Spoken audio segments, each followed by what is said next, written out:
it's me. I'll get a piece of fabric attached to a string. You see what's back in my step? That's right, the spring. The leaves give the flavor without the fear of spreading. Now this is the greatest invention since the dawn of bedding. Now it can be enjoyed with any snack, sweet or salty. With this invention there is squat that is faulty. I look in my creation and I proudly wave my victory flag. It's like someone eating nuts, cause I just made the tea bag. The year is 1906, a more uncivilized time, where tea leaves were just infesting everywhere. The issue presenting itself was the leaves getting everywhere. Frustration of wanting to drink made it so unfair. All I want to do is enjoy the tasty water. Getting leaves in your teeth turns it to an enjoyment slaughter. Needs someone to come along and fix this heinous blot. Then I thought, that's me, I'm a genius on the spot. I need to cleanly move the leaves from point A to B. I need a contraption for this. Who's a genius? It's me. I'll get a piece of fabric attached to a string. You see what's back in my step? That's right, the spring. The leaves give the flavor without the fear of spreading. Now this is the greatest invention since the dawn of bedding. Now it can be enjoyed with any snack, sweet or salty. With this invention there is squat that is faulty. I look in my creation and I proudly wave my victory flag. It's like someone eating nuts, cause I just made the tea bag. The year is 1906, a more uncivilized time, where tea leaves were just infesting everywhere. The issue presenting itself was the leaves getting everywhere. Frustration of wanting to drink made it so unfair. All I want to do is enjoy the tasty water. Getting leaves in your teeth turns it to an enjoyment slaughter. Needs someone to come along and fix this heinous blot. Then I thought, that's me, I'm a genius on the spot. I need to cleanly move the leaves from point A to B. I need a contraption for this. Who's a genius? It's me. I'll get a piece of fabric attached to a string. You see what's back in my step? That's right, the spring. The leaves give the flavor without the fear of spreading. Now this is the greatest invention since the dawn of bedding. Now it can be enjoyed with any snack, sweet or salty. With this invention there is squat that is faulty. I look in my creation and I proudly wave my victory flag. It's like someone eating nuts, cause I just made the tea bag. The year is 1906, a more uncivilized time, where tea leaves were just infesting everywhere. The issue presenting itself was the leaves getting everywhere. Frustration of wanting to drink made it so unfair. All I want to do is enjoy the tasty water. Getting leaves in your teeth turns it to an enjoyment slaughter. Needs someone to come along and fix this heinous blot. Then I thought, that's me, I'm a genius on the spot. I need to cleanly move the leaves from point A to B. I need a contraption for this. Who's a genius? It's me. I'll get a piece of fabric attached to a string. You see what's back in my step? That's right, the spring. The leaves give the flavor without the fear of spreading. Now this is the greatest invention since the dawn of bedding. Now it can be enjoyed with any snack, sweet or salty. With this invention there is squat that is faulty. I look in my creation and I proudly wave my victory flag. It's like someone eating nuts, cause I just made the tea bag. The year is 1906, a more uncivilized time, where tea leaves were just infesting everywhere. The issue presenting itself was the leaves getting everywhere. Frustration of wanting to drink made it so unfair. All I want to do is enjoy the tasty water. Getting leaves in your teeth turns it to an enjoyment slaughter. Needs someone to come along and fix this heinous blot. Then I thought, that's me, I'm a genius on the spot. I need to cleanly move the leaves from point A to B. I need a contraption for this. Who's a genius? It's me. I'll get a piece of fabric attached to a string. You see what's back in my step? That's right, the spring. The leaves give the flavor without the fear of spreading. Now this is the greatest invention since the dawn of bedding. Now it can be enjoyed with any snack, sweet or salty. With this invention there is squat that is faulty. I look in my creation and I proudly wave my victory flag. It's like someone eating nuts, cause I just made the tea bag. The year is 1906, a more uncivilized time, where tea leaves were just infesting everywhere. The issue presenting itself was the leaves getting everywhere. Frustration of wanting to drink made it so unfair. I hope you're very proud of me. I put makeup on. Makeup. Stu. I did makeup. so I can move my face.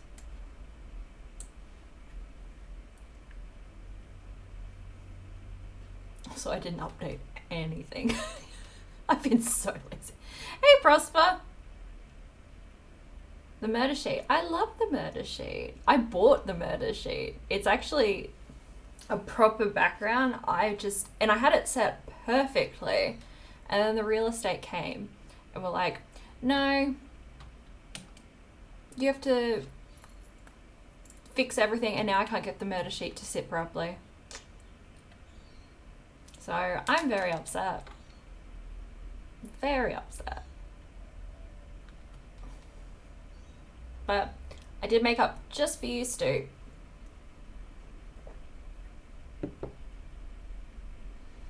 Yep. Also did that command just for Prosper. Who says that I don't do things for people?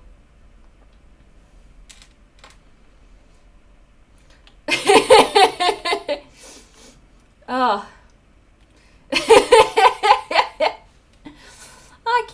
I care about my peeps. I do things for you. Anyway, it's just me today. Because Fatma... Oh, I'm in a cult everywhere again. Well, you missed the stream we had the other day. Where I actually made a cult on Stardew. Yeah, we had all our little cult houses all in a row. It was really good. I really enjoyed that. We need to get back on that, Stu. Make little cult houses. I made more money for us. Oh, God. Nightbot, shut the fuck up. Nightbot? But yeah, You need a cult break.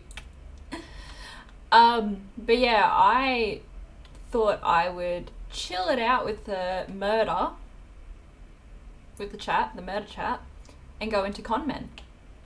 Mainly because in the last stream we were talking about, I made a vote and it was if we were going to talk about mafia or conmen, and everyone wanted conmen. So I looked into it and I kind of went a little bit lazy because it was my birthday and I got a little bit sick. So yeah. And the first couple of slides are a little bit information overload. And Prosper, next week you might not want to be here because I am doing a cult. So yeah. I'm going to be doing a cult next week because I found a really good one. Not a really good one. No, not yours. A very interesting one though. A terrible one, but a good one. But yeah, the first couple of things are very information intensive, so sorry about that. You'll be around. That's good. It is a bit like, I think the thing that really gets me about doing all the research on this is that I did not understand how much went on with Australian crime. Like, I knew about mafia, very much about the Australian mafia syndicates and stuff, but I did not understand like how many con men there were, how many murders that were unsolved. How do you do? Hey Jen, how are you? I didn't understand how like much murder there was and that were unsolved still. Like, as the first one I did, like... Okay, Jen. Yeah, this is very crime overload. This one's probably the most... This will be the least overload crime out of all of them, so... Yeah. But yeah, I'll just go into like descriptions and stuff first. Oh, there goes the camera again. Yeah, you can lurk. You question marked yourself. So yeah, I'll just go into the describe of like what... Yeah, thank you, Jen. Thank you, lovely. If I can get this camera to work. There we go. So, kind of go into the description of what a con man is, because we all have. Hey, Laxlam. Hey, lovely. The description of like a con man. Oops, I forgot to put this on.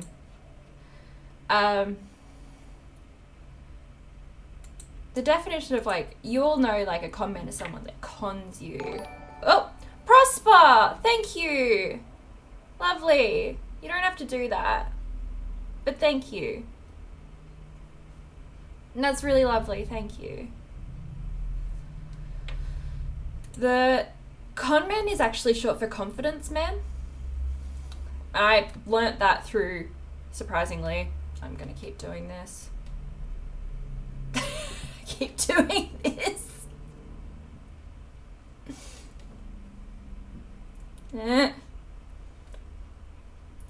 This is what happens. Camera, I break cameras. It's fine. It's fine. I'll just let it settle. But it's short for confidence man, which is a person who swindles others by means of a confidence game. So I learnt this through a documentary on Donald Trump. That's pretty much says itself, really. But it's someone who just uses their appeal to make people forget their intuition that something's not right. And yeah, it's just, I feel that everyone's intuition is like genuinely telling you don't do that. But you know,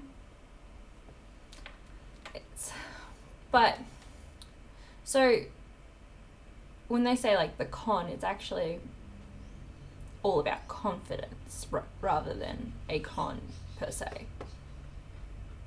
But yeah. So, because I'm going into a story about Ponzi schemes and pyramid schemes, I feel like, hey Flat, how you doing? Because I'm going into a story about Ponzi schemes and pyramid schemes, I feel like I need to explain what they are and how they're different, because the person who I'm talking about did both of them. So I feel like it's necessary. I know it's boring to some people. I find it fascinating personally.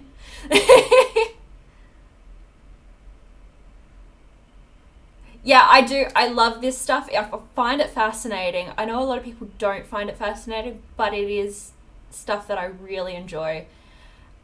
I do like, if the chat does want to join in and talk about it and stuff, I love that. I don't mind it. I just feel that, you know, so a Ponzi scheme is a form of fraud that lures people in with like, so if you know how you invest in things and then you get money payouts, all that kind of stuff. Well, a Ponzi scheme is someone who doesn't actually put it in an investment but uses that money and then tries to lure in other people, like just keeps doing that. But then to get more money, they pretend to pay other people out and say, oh, go get someone else to do it, in more of like another pyramid, like in a pyramid scheme. It's perplexing, but it leads victims to believe that they are profiting. So they get more people in, but in the end, you can't keep getting more and more. It ends, it eventually ends. Eventually you're going to run out of money. But then you've got the first Ponzi scheme was Adele Splitzer in Germany. And then the first United States one was Sarah Howe through the Ladies of Deposit. Confusing. But the person who ended up getting it named after was Charles Ponzi, who's that guy there. And he was in 1920s. So I just find those little tidbits a bit fascinating myself. But then there's the pyramid scheme, which is illegal, clearly. And that's just one person gets money from, like, they all bring money up to the top, which can be, in a way, like a Ponzi scheme, but it's fascinating tidbits. Yeah, I just find it a little bit interesting. But they are a little bit different in little ways, and you don't get the money in pyramid schemes from what you're selling. You get the money from the people you bring in. So that's like in MLMs are a type of pyramid scheme that are legal, which that's a rant on its own that I have. I hate MLMs. That's just a personal thing. But yeah, that just reminds me I need to open up this for when the legal stuff, when I need it. But yeah, so then I'll get into who we are researching. So this is me saying, go listen to this podcast, because this is a much more research version of what I'm doing here. Hamish McLaren, who is an Australian massive con man. There is a podcast called Who the Hell is Hamish? And this guy does 8 parts. Absolutely amazing. He goes in, he researches, he does an amazing job, talks to all the victims, and it's fascinating. I listened to it ages ago. I didn't go back and listen to it for this because it's huge, but highly recommend that. But yes, this is Hamish McLaren. He is... Yeah, Who the Hell is Hamish? It is fascinating.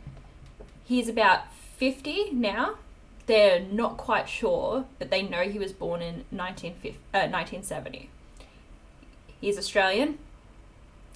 He has worked as a lawyer, a banker, a surfer, a business analyst, a ski instructor. He's pretended to be a barrister, a Harvard graduate, survivor of 9/11, an investment fund manager, and has he's manipulated victims for 3 decades and over 4 continents. He has gotten $70 million just over Ponzi schemes, and I'm going to kill this camera. Over Ponzi schemes and pyramid schemes. And it's just absolutely fascinating because he's done all this just by dating women, just high profile, fascinating, he is in Australia probably at this point in time. Oh, what did you do? I think it's because, sorry. What did you do? Did you post a link? Oh. I did let that be okay, that you could post links. I don't know. But yeah, he dates women and then gets close to those women's circle. Yeah. Gets close to those women's circle to then get money out of them. So I'll go through the victims to kind of give examples of that. So this is his ex-wife, Beck. Whoa! Oh, Prosper, you don't have to do that. Thank you.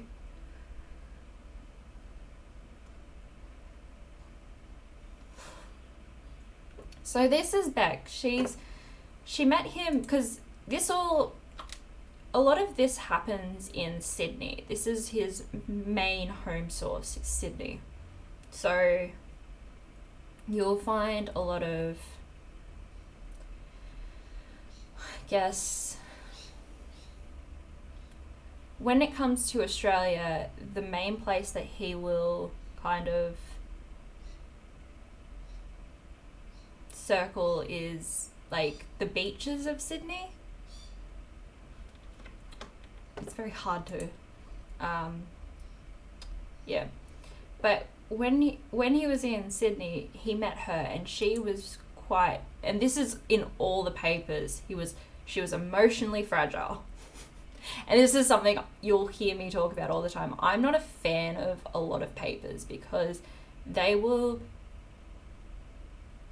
take a person and put a angle on them and say, well, this is how they are because I assume that. So they will say she was emotionally fragile because she just got out of a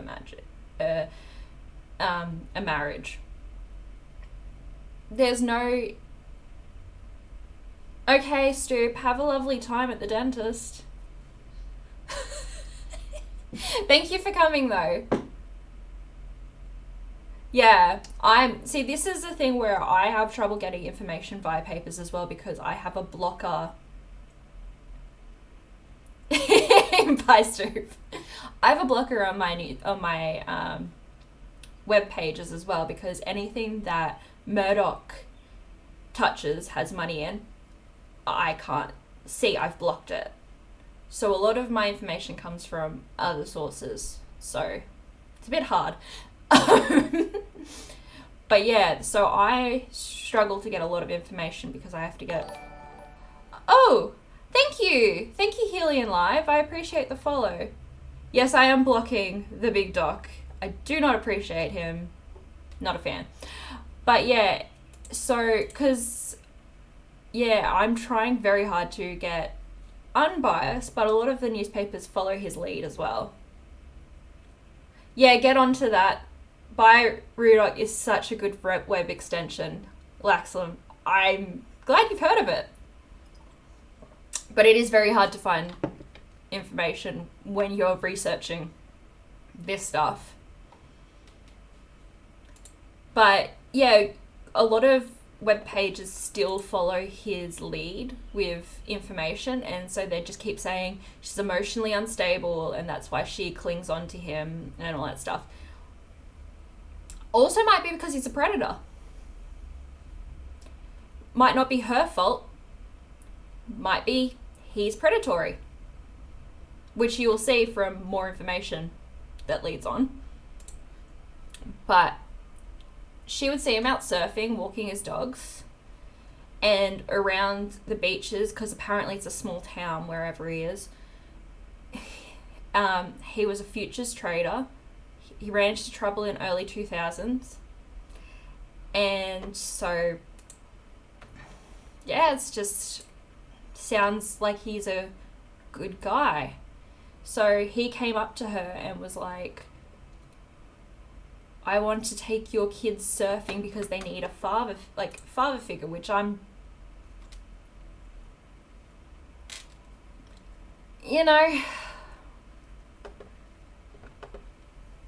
I don't feel, but to each their own. And then when they were dating, he was like, I want you to Google me because you'll see a whole lot of stuff, and that's the old me. So 6 months into them dating, they get married. And that's a thing called love bombing. You love bomb someone. You're like, I'll buy you heaps of nice things. I'll give you heaps of nice things. I've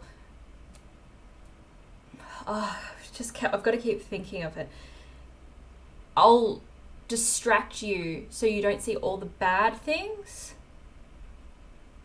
and get you married so you don't notice. Tie you down real quickly. And that's, like, it's fine to get married quick. I got engaged real quick. It's completely okay. What's not okay is to have all these distractions, get married real quick, have someone like this, and then have this disastrous marriage afterwards. It's just, he's very calculating, manipulative, Yeah. So what happens is, she even says these signs happened. There was too much too soon. He would know how to woo her. He'd buy her bottles of wine, leave them on her doorsteps, doing grocery shopping, playing with her boys who were craving a male role model. 6 months, he proposed. The whole thing was, no, come on, I love you. The boys never wanted to marry anyone. This is a quote. The amount of love he showered me with was ridiculous. The second time, because he proposed to her twice, because she said no the first time.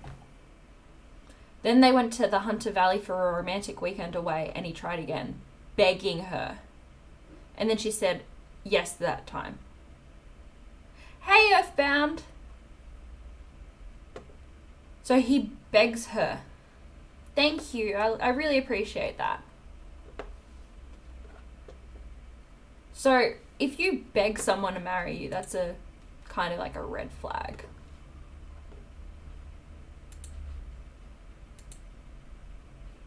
I love this chat. This chat's very wholesome. I love it.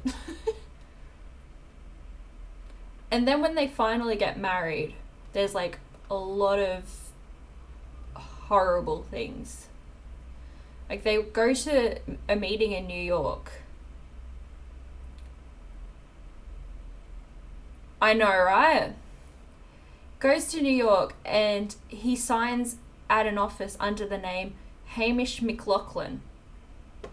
And there's actually a picture, if you look it up, I can go get it if you guys want me to find it, where he put that her and him are together and they've both got these name tags. Oh, thank you. Nice fancy mic. But they've both got these name tags and it says Hamish McLaughlin and Mrs. McLaughlin. And he puts it on his head and they're laughing and they're having like this good time because she thinks they got the name wrong. But what in actual fact is, he's got heaps of aliases all over the world where he's got different names, all these different things. And then there's... I didn't know that was an AFL commentator, sorry.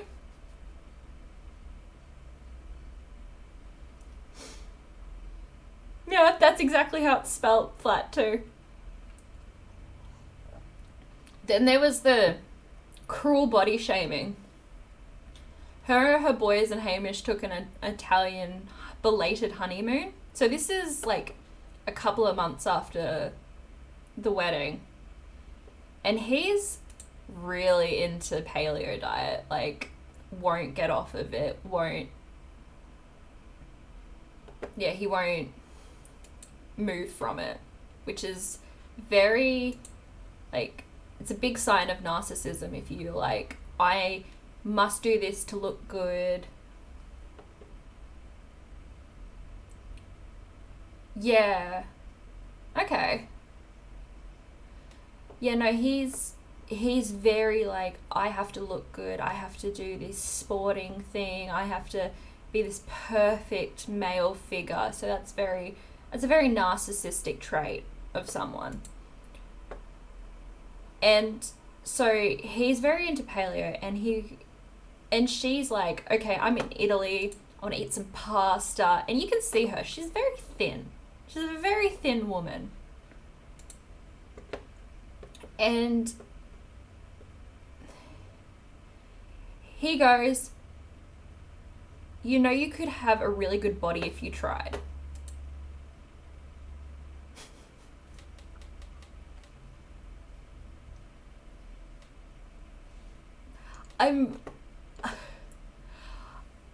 She just wants pasta. Yeah.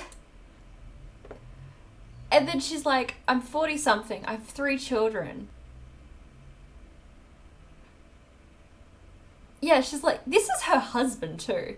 She's like, I'm 40 something, I have 3 children. And then he goes, well, look at Elle Macpherson, she had kids. married this guy. I know, Prosper. I love pasta. And I don't look as thin as this woman. This woman's fine. Like... And then for Christmas, he gave her a bikini and some running shorts. Okay, thank you, Earthbound. I really appreciate that you came in. I really appreciate it. Thank you. Have a lovely day. Yeah. Bye. I know, Flat. Like, it's very much like this narcissistic... See you next time. Yeah. It's very much this narcissistic thing. Like, I need to have this perfect wife, this perfect family. And if you're not that, then... Yeah. But then he also... Okay. This is something I don't appreciate, though, because this idea of being disinterested in intimacy, and when I say intimacy, I don't like the way it's explained, because intimacy is sex.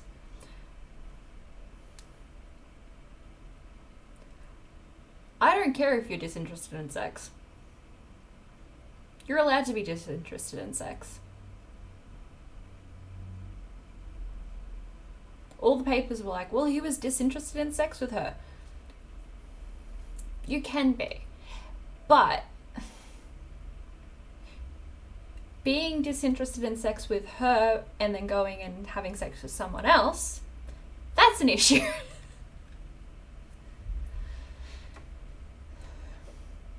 Yeah, so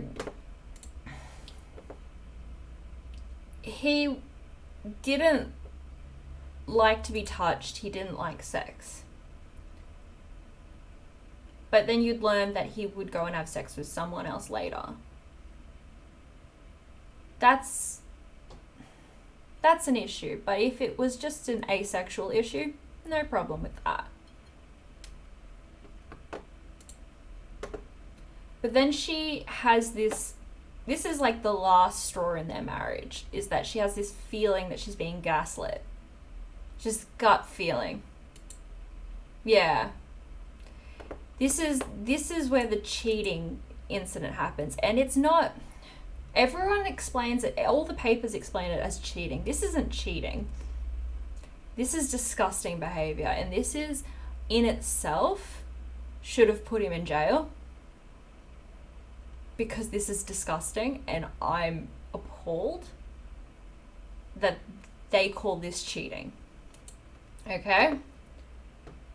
She used to suspect that he was seeing her teenage son's... Yeah. She had this suspicion that he was seeing her teenage son's girlfriend, who was 15 and 16 at the time. He was about 46. That's statutory rape. That's illegal. Yeah. She had this gut feeling that it was happening. And when you say gut feeling, though, when you hear about all the things, that's not gut feeling. That's knowledge. And he would say, like, you're a lunatic, you're fucking imagining things, she's a kid. And then the sons were so against her, saying that you need to butt out of my relationship, all these things like that. And while this is all happening, he's driving around in this Porsche. Yeah. He's driving around in this Porsche that she finds out that she's paying for. She didn't know that she was paying it off. And all these fancy things that she's paying off. So then... So they get married in 2010, and 3 years later in 2013, she walks away from the marriage because, and this is where we talk about the girl Jane. She doesn't come out with her name because she's so scarred from the incident. But Jane was a child. And I know people don't see it this way. But being 15 and 16, you are still a child. Through the law, you are still a child.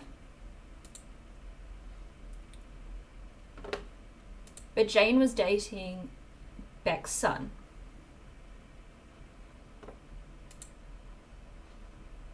And they all go, she was 16 in all the papers and stuff, but if you go through...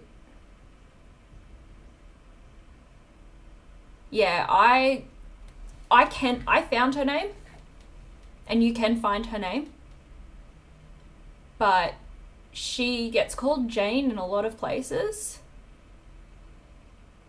So she clearly wants to be known as Jane. So go by Jane.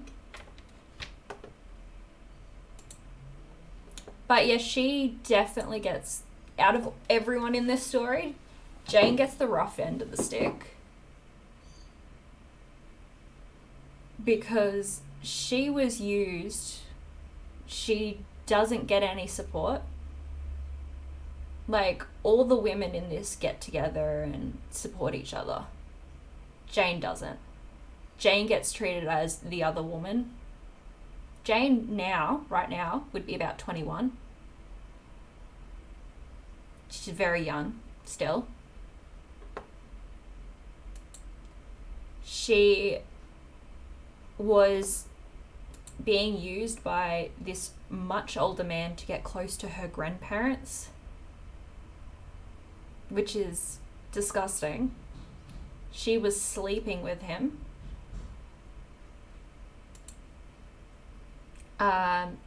They would go to a cafe together, which is where, like, I don't know, it's just, all of it is very much too far. Like, when you were younger, you can easily be manipulated by older people, and that's something that I know a lot of people, when you're younger, you don't agree with. Yeah, this part is the darkest of the whole thing, is the Jane part, and it doesn't get talked about in the papers. It gets looked over. It gets talked as if Jane's the other woman when she was 16. Really pisses me off because child. Yeah, it really irks me a little bit. She would go to have coffee with him. She would come over to the house with his wife and do the dishes, and he'd be, she'd be doing the dishes and he'd be flicking her butt with a tea towel right in front of his wife. Like, it's a bit, it's all a bit full on. And I'm, and she'd be early 20s now. She's, like, right now, she's so sorry that she lied to everyone, and it's not her fault, though. Like, that's something that she needs to be very well aware of. It's not her fault she lied to everyone. She was manipulated. He manipulated all these much older people. Why does she think that she, as a child, would be better? Or it'd be any easier for her? It's just so sad. It's the saddest part of this, and it really needs to be emphasized that she was a child. It's easier, when you're older, to deal with manipulation. But when you're a child, so much harder, especially when you're going through hormones. But it's so harder when you read the newspapers and they just brush it off like it's nothing. But I can't do anything about it. I'm trying to do, that's why I study criminology, do better. But we do what we do. Laugh because I'm awkward, no, because it's funny. Thank you, Flat. Appreciate it. Okay, moving on to Another victim. And this is only, like, the victims that I'm going through are the Australian victims, not the 3 decades of victims. Making very clear, this is not even brushing the surface. This is Karen Lowe. See, has a tendency to go for women that the papers classify as emotionally unstable. Thanks, papers. So, emotionally fragile after marriage breakup. I quote the papers every time they do that. She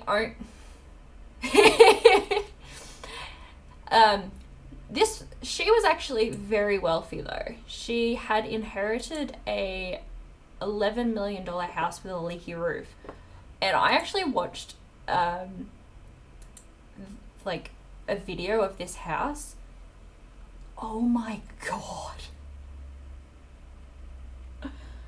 Like, I can imagine him, because he went into this house to try and like help her fix the leaky roof, because he was supposed to help her with the bank loan. And he would have been like, oh my god, so much money. But oh, it's massive. It's like completely stone. The whole house is stone. But yeah, she was a single mother. And he has this tendency, I don't know why, to go for these women that are mothers.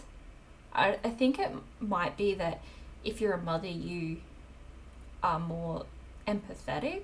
I don't know what it is. I'm trying to wrap my head around why he goes for mothers. Because all the women that he's gone for are mothers. And even the person who ends up catching him out in the end is a guy who's a dad. So he just goes for parents all the time, which is very odd.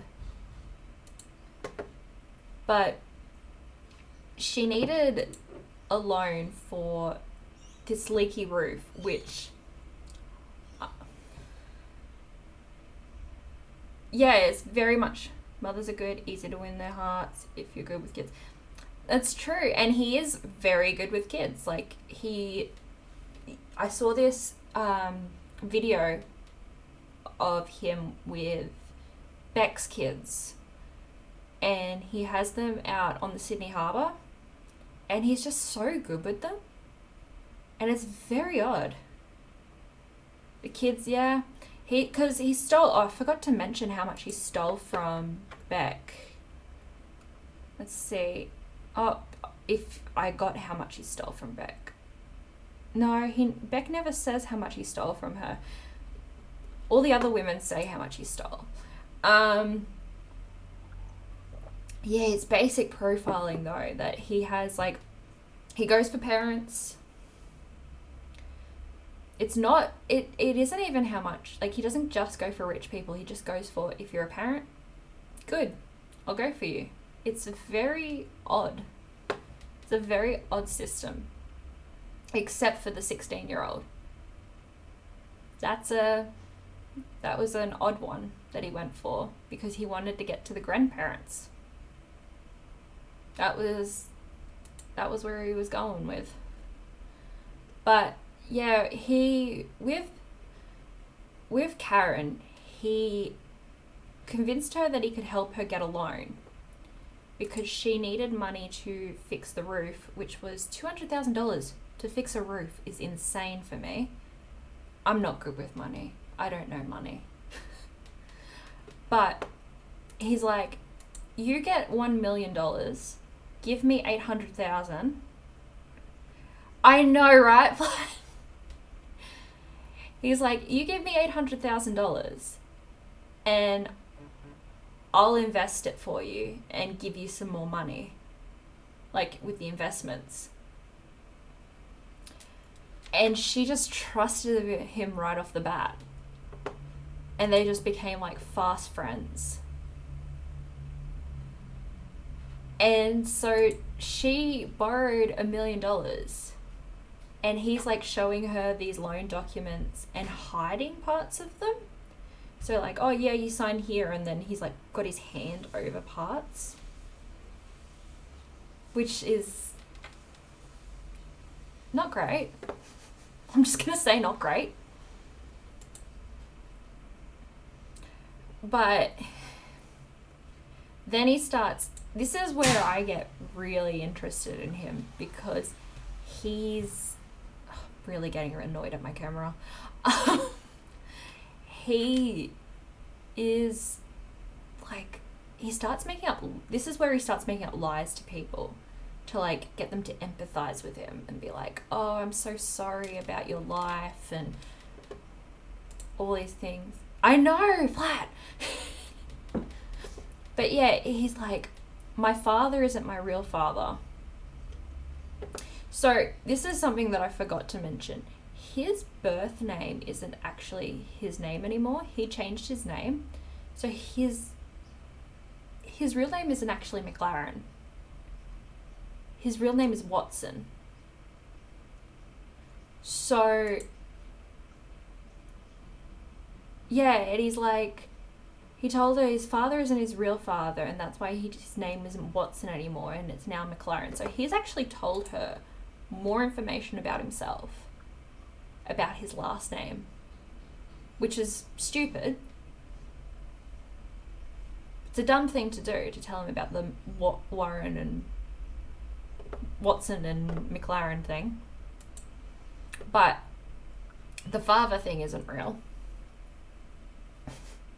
He's a bit of a liar. But what really gets me about that is he can remember each and every lie that he tells and what person he's told these lies to, which is fascinating to me, how good his memory is. I know I'm not saying it's a good thing, I'm just saying it's fascinating. Because, like, you know when you tell a lie and then you forget that you've told that lie? He remembers that. Like, he remembers, oh, I've told this person this. He never gets caught out on his lies, which I find very interesting. But then another thing that he does, he very much convinces other people that he's really rich. So there's a very expensive unit in Sydney that James Packer once owned. I'm gonna kill this camera. And so he took her, he paid $7,000 to the real estate agent to say that he wanted to look at it. I know. And he paid them $7,000 and said, oh, you're really good at interior decorating, because she's an interior decorator. Can you come and look at it for me? And it's a $23 million unit, which honestly is insane. And so they went and looked, and he's like, oh, I'm thinking of buying it. He doesn't have that much money.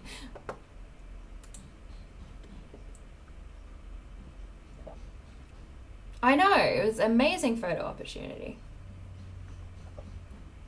But they went and had an inspection of a $23 million apartment. And then, so the one thing that, because I was watching an interview, and the one thing that Karen says about him is that he's mad about cars and Tom Ford, is it Tom Ford? Tom Ford suits. And so apparently he just wears Tom Ford suits and just has all these fancy cars and all that stuff. So what happens is they were standing, her and her friend Henry Hennan. Henry Hannan's from England. And Henry Hannan comes to visit in Sydney. Yeah, but he has heaps of suits. He just wears them all the time. But Henry Hannan comes to visit, and they're just standing in Sydney on one of the main streets, and he comes flying past in like this fancy car, like I think it was a brand new Aston Martin, they were saying. And Henry's just like, that's pretty shit. So straight away, he's like, well, I've got to impress this guy. Need to impress this guy. So they end up traveling to England together, New York, like all these different places. Okay. Have fun lame adulting. Oh, I need to lame adult this camera. So they go to, I think like the first place they go to was England, Royal Ascot. And I think that like this line that Henry says really makes me laugh, because it's just, the money in England is just so intense compared to like everywhere else money. Because he goes, you can't impress people in England. They have proper money, not made up money. It's just so snobbish. So Hamish pretends to buy a racehorse to try and impress everyone. And then he buys them first class tickets to New York with their money. Yeah. So because he's using their money, I don't know how, like, because he's getting everyone to invest when he goes around. He's using their money to buy their stuff. So he goes to New York and he tells them that he works at Goldman Sachs, which,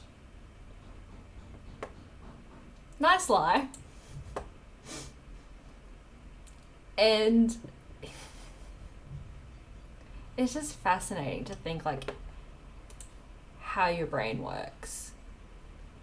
To think that you can tell people who know people who work in Goldman Sachs, hey Kim, it's my sister-in-law.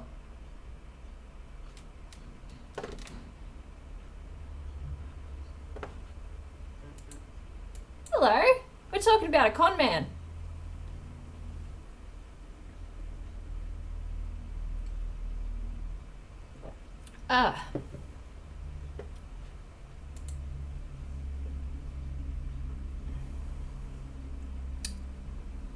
Yeah, I'm talking, and he goes and works at, he says he's working at Goldman Sachs, but he's actually sitting in a cafe with a laptop while he's pretending to work at Goldman Sachs.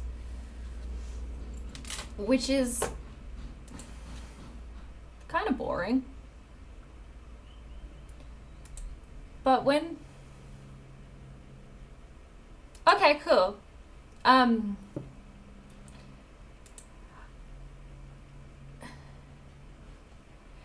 Then he... Hey, Lizzie! But then he's like, when they go and... What was it? When they go and ask the hotel where McLaren is, they say, there's no McLaren here, there's only Mr. James. And when... So, again, another alias.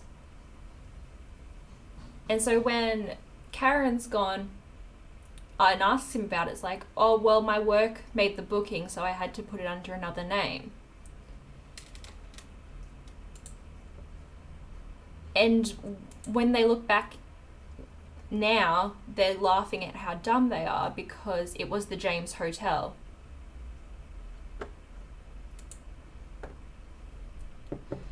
So when they get back to Sydney, the bank want repayments on the loan, and her investments now disappeared. And so has McLaren.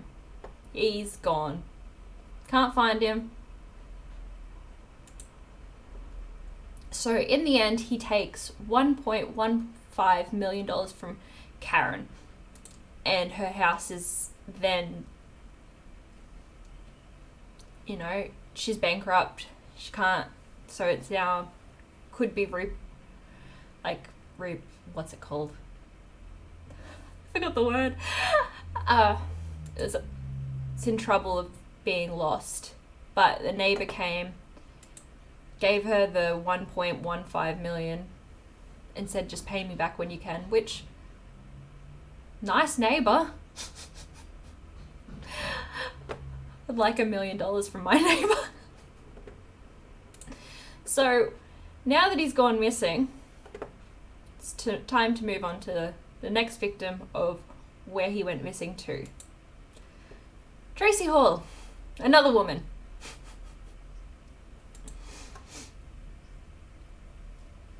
So, Sadie had a type. She's a single mum.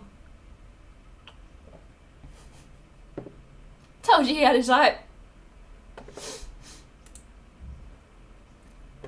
She's a marketing executive and a single mum, and they met online dating. This one's right at March 2016, so we... I know. So this one's like right at the end though. So you kind of like, okay, cool. We're getting there. It's almost at the end. We're good. So this time he full on changes his name and his age. So he goes by Max Tavinta and he goes by 41. He's almost 50 at this point. He cuts like 10 years off his age. So he goes into overload with Tracy. He takes her to a lighthouse and he's like, this is where we'll get married one day because this is where I scattered my parents' ashes. I love what he does with Tracy. I don't love it. It's terrible. But it's insane. He told Tracy his parents had died in a plane crash when he was like a child. But his parents are still alive. He claimed that he was in New York for 16 years and was underneath the Twin Towers when they came down. He said that him and a friend were waiting at the bottom for another friend when the first plane hit, and his friend died. Then, the relationship he has with Tracy is just so insane. I don't understand it. Then, this is another thing. She wouldn't see him for a week or 10 days, something like that. And then she'd find him on the couch because he was up all night market trading. But he didn't have an office. He'd just be gone for 10 days. No, still to this day, no one knows where he'd go. You just have no clue. So, they were together for 16 months. And they were so close that she went to Byron Bay. They went Byron Bay together. They planned on buying a house together. Like, all this stuff. She even invested her life savings of, what was it? $320,000 to him. So, you know, another scam. It's just, so he just had, his job has been scamming since he was 20. It's just all insane to me. But they went for their last holiday to Byron in, when was it? I think it's July 2017. I had to look that up then. And came home. The next day she tried to call him. Can't get a hold of him. And for the first time it wasn't because he ghosted them. It's because he got arrested. Fuck. So she saw a news article and saying someone was arrested, and this is the exact photo that she saw, and she knew it was him. She had no, she just saw it and was like, yep, that's him. And then she got a text saying, "Hey Tracy, please call me back right away on this number. It's Hamish's brother-in-law." And he was going by Max Tavinta to her. So she called it back and saying, "Who the hell is Hamish?" So she was just so devastated. 16 months full of lies. Lost all her money. And he's in jail and he just barrages her with love letters. And she just goes, nah. In the end, he stole $8 million.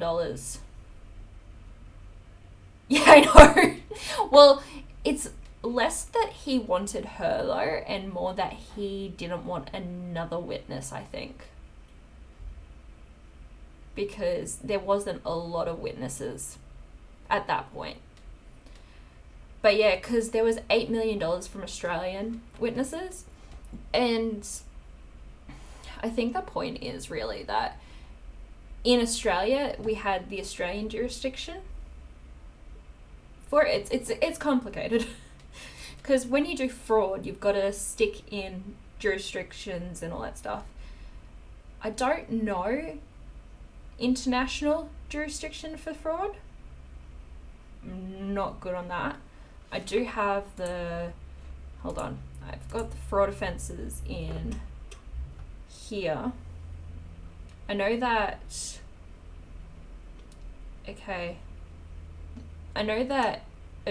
for sentencing, it's the amount of money involved, the length of this is for New South Wales. We've got the amount of money involved, the length of time over the offences committed, the motivation for the crime, the degree of planning and sophistication, and accompanying breaches of trust. So, with all those involved, you know he got fucked with that because he's been sentenced already. So, I don't know it. I don't know that offhand. I could look it up, but I do know he got sentenced for a very good amount of time. I'll get on to that in a second. I don't know the law for that. I know that Pat would be better on that.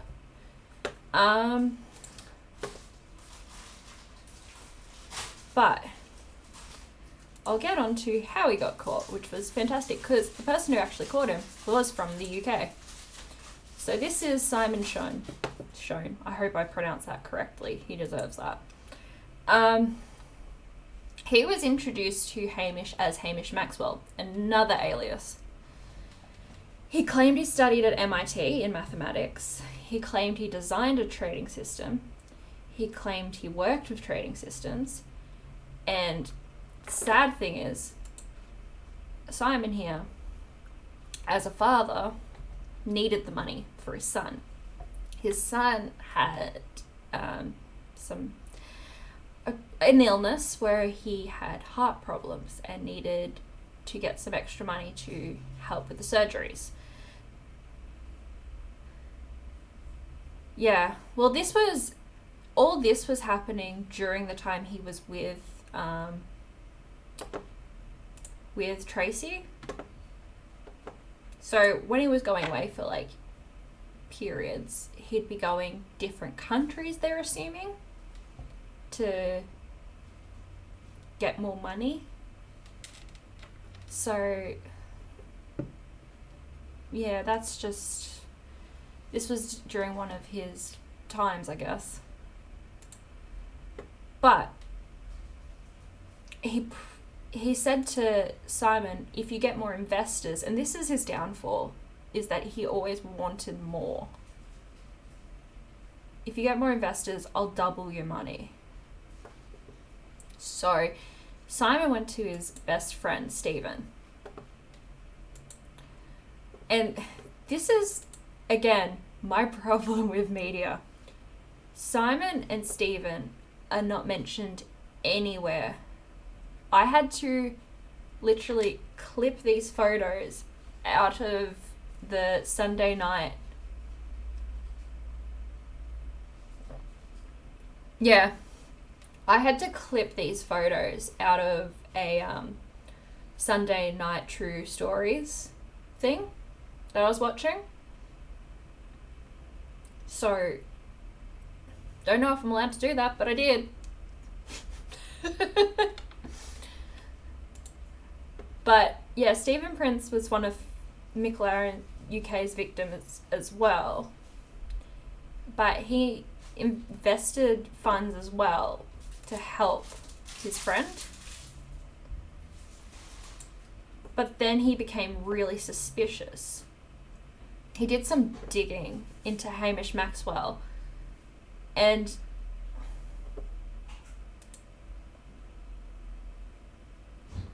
yeah, the watermark's there. It's good.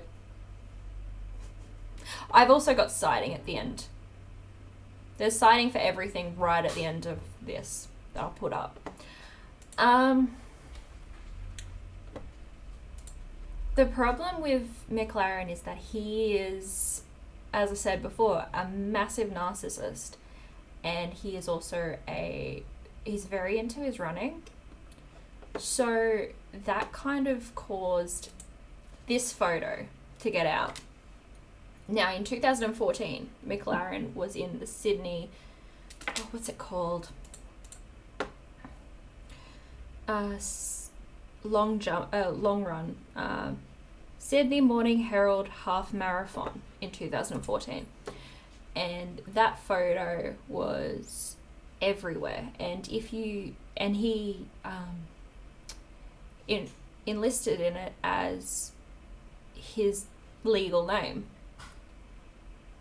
So, yeah, it identified him and identified that his name wasn't Maxwell. So they went to the police. So what they did, though, before they went to the police, actually, I forgot to add this, they wanted to get their money back first because they knew that they wouldn't get their money back as soon as they went to the police. And they needed the money back for the son's surgery, which I love this because when I was watching the thing on it, he's like, what's wrong with conning a con man? I'm like, I've got no problem with this. So what he did was, they both went to him and said, we need to prove to this really rich person that we want to introduce you to you that we're getting our money back, like as investments. So if we could get our money back as an investment, we can prove to him that this works. So they got all their money back and then went to the police. They're just smart. So in July 2007, that was when, in July 2007, that is when they arrested him. They seized fake documents and he pled guilty to 17 counts of dishonesty, obtaining financial advantage by deception, and 1 count of knowingly dealing with proceeds of crime.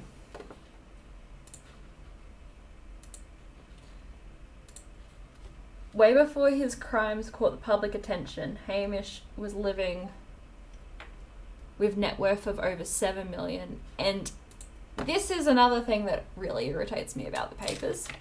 The papers. I'm just going to be this old woman that yells about the papers. Fake news. Fake news. Apologize for my thing. Is that when you, like, I'm going to kill this camera.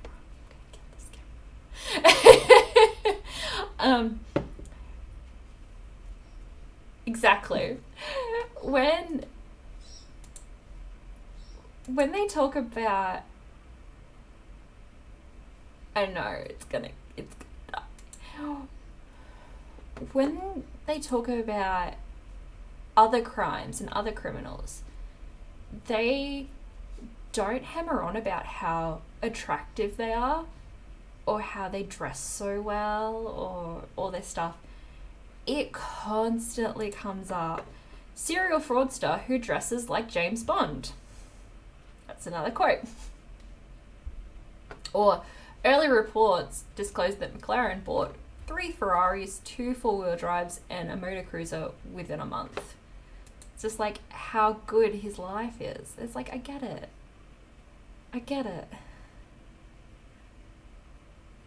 Yeah. It's like how good, like, it's like you too could have this awesomeness if you con people. That's pretty much what it shows. It's just saying how good it is. And it's like, that's not really the message you want to be showing.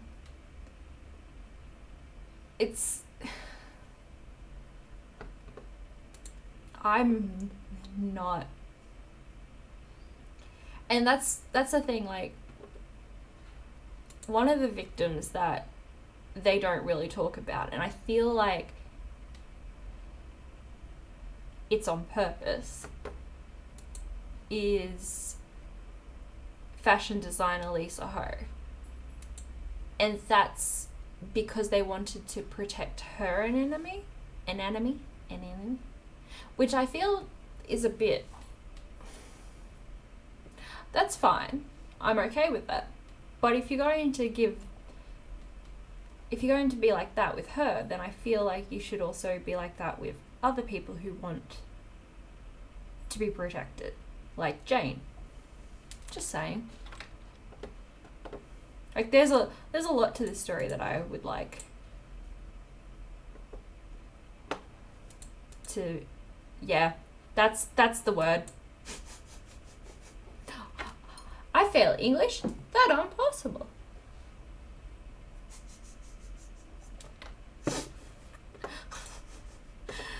But yeah, there's just a lot to this that I struggle with the papers, but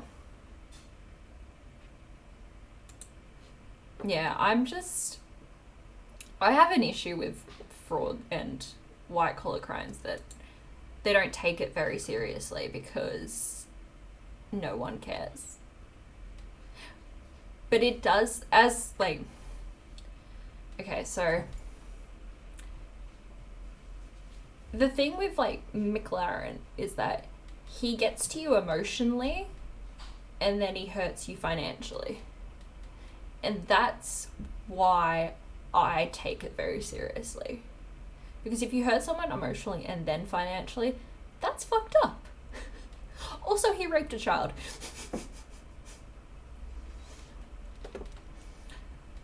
Yeah, but in the end, I'll stop ranting about this. In the end, I'll stop ranting.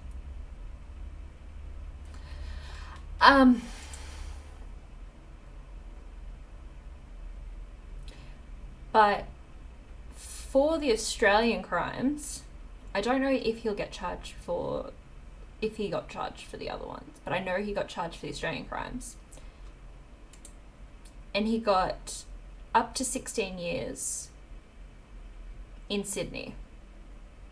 And he has a non-parole for 12 years. And that's for 15 victims. And that's for Australia. going to kill this camera. Also, here are my things. See, eyesight.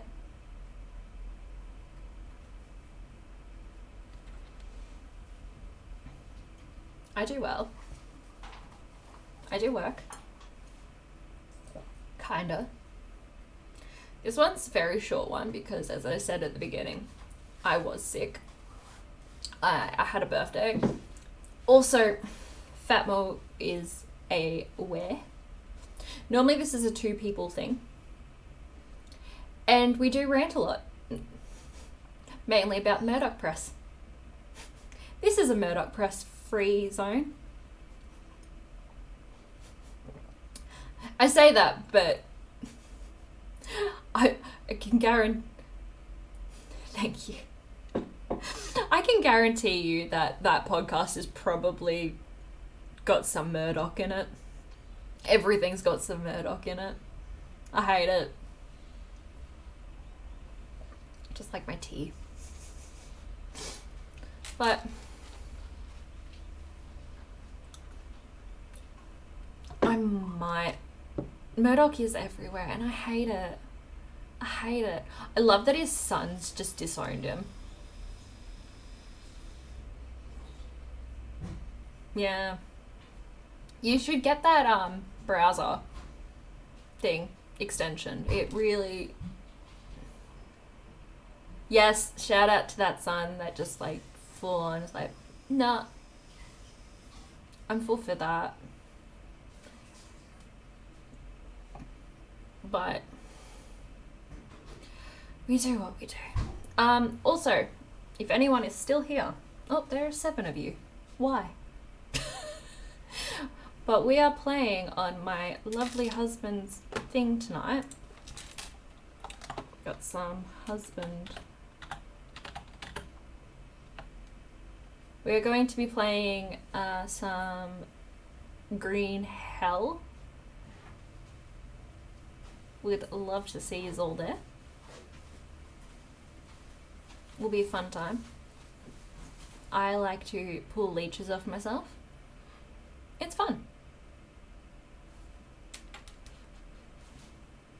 Yes, I love Green Hell. It is so much fun. This will be a short one because I am a little bit disorientated because I didn't have a full plan. Nice mask.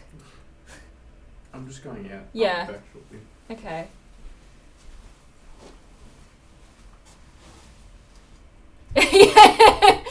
You can, well, can you talk to him anytime, Kim? Because I can't. He's gone out, by the way. He just left. He just left. You can't say hi. Kim is my husband's sister. She's my lovely sister-in-law.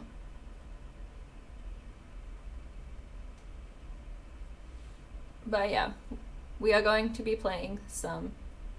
Yes, I always forget what I'm doing. I was just about to go and look to see if there was someone to raid.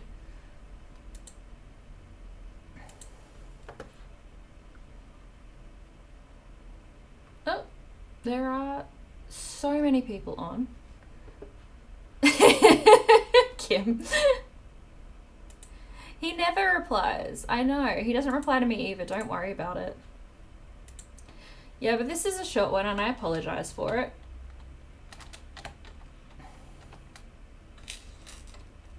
There are so many people online. I get it.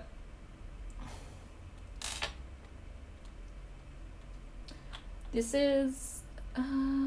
Ooh, News is playing Sherlock Holmes. I shouldn't raid the News all the time, but he's playing Sherlock Holmes. So that's a... You know, we just talked about crime. So let's go do that.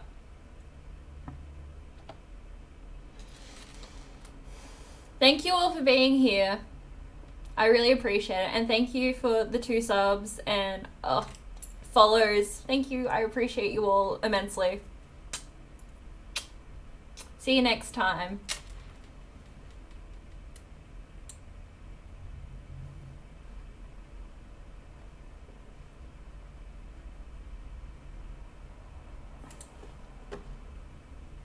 special job. Don't you Lady dare T, move thank from you here. for the ride. Thank you for the ride. talking about? Elementary.